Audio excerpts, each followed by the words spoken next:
Hello there, I'm Macy Lewis. I'm a licensed funeral director and life insurance producer in Central Indiana, working for Funeral Directors Life Insurance Company to help families in this area pre-plan their funeral wishes in advance. I'm also Catholic.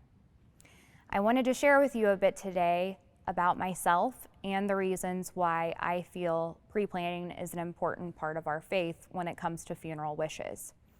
I've been involved in funeral service since I was 16 years old, and I am proud to say that the last 6 years of my career has been spent serving specifically Catholic families.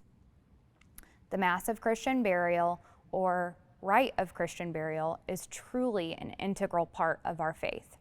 There are so many pieces to it that make it the most beautiful way to remember someone after they've passed away. We are able to gather with friends and family in our church to give praise and thanks to God. Through prayer and petition, our focus is placed on Christ's victory over sin and death as we commend our loved one to God's tender mercy and compassion. It is often not thought of that there is an element of pre-planning that can accompany the funeral mass and our final wishes. I'm going to share with you today a few key points of the funeral pre-planning process, why it is suggested that you complete this in advance, and the ways that you can accomplish this task. There are 5 points of pre-planning Catholic funeral services: collecting vital statistics and obituary information, which is everything from your legal name to your birth date, where you were born, parents' names, school history, your work history, siblings, children, all of those important elements to your life that make you who you are. After we've got everything about you down, then we will move forward to our second point of pre-planning, which is outlining final wishes in the forms of funeral services and merchandise, whether that be burial or cremation services, along with the cemetery selection of your choice.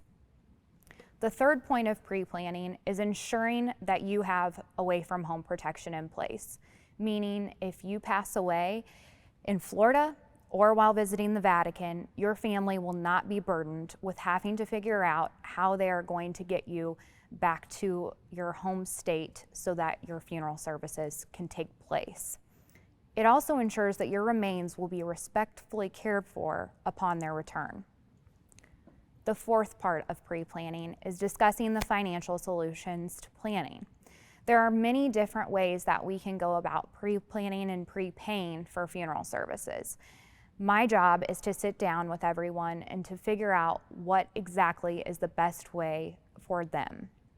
This can be done over installments over time or all in one sum, and it's just specific to the individual and their financial status.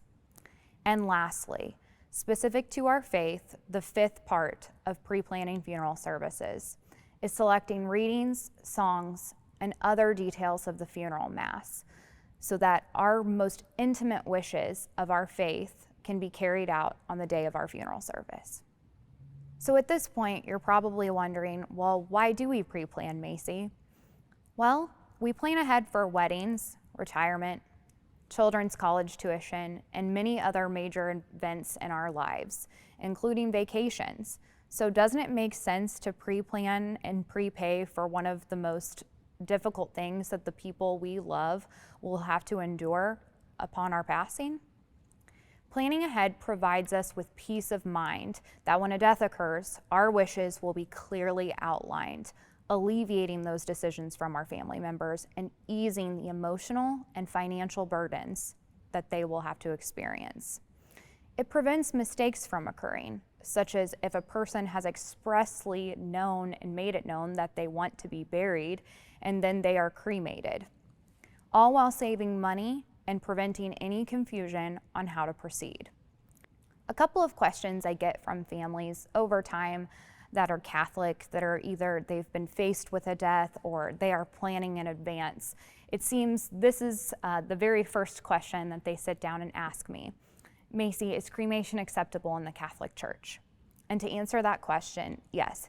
Since 1963, cremation has been an acceptable form of disposition in our Catholic faith. However, when it comes to cremation, the church has specific ways that they would like for that to be dealt with. Meaning, cremation is allowed to take place, however, you should have a funeral mass or a rite of Christian burial with the urn present. The remains should be fully intact, meaning that the person should be themselves entirely in their urn. They are not meant to be scattered or divided up among family members. And lastly, the church firmly believes that a final resting place for cremated remains is absolutely necessary. Whether that be ground burial, a mausoleum, or a niche space at a cemetery, it is very important that we do not end up on the mantle at a home or in the back of a closet. However, having an actual final resting place. Cremation is not the final stop in our faith. Does my family need to contact the church when I pass? If your family feels that they need the support of their liturgical coordinator or parish priest when the death occurs, I highly encourage you to contact your parish, whether the death occurs in a hospital, nursing home, or at home. However, when it comes to the actual funeral and the massive Christian burial and planning that, the funeral home and funeral director will work directly with the parish priest and liturgical coordinator to select those days and times and other specifics of the funeral mass. Another question I often get is, should I share my plans with my parish and my family? My answer to that is absolutely. It never hurts to let more people know what your plans are that play an integral part in your life. So I encourage people to reach out to their liturgical coordinator or parish priest when it comes to pre-planning, especially if they're conflicted on cremation or burial. And of course, share your pre-planning with your family. Thank you so much for taking the time to listen. I hope you learned something new, and I hope you're considering alleviating this process from your family members. Thank you.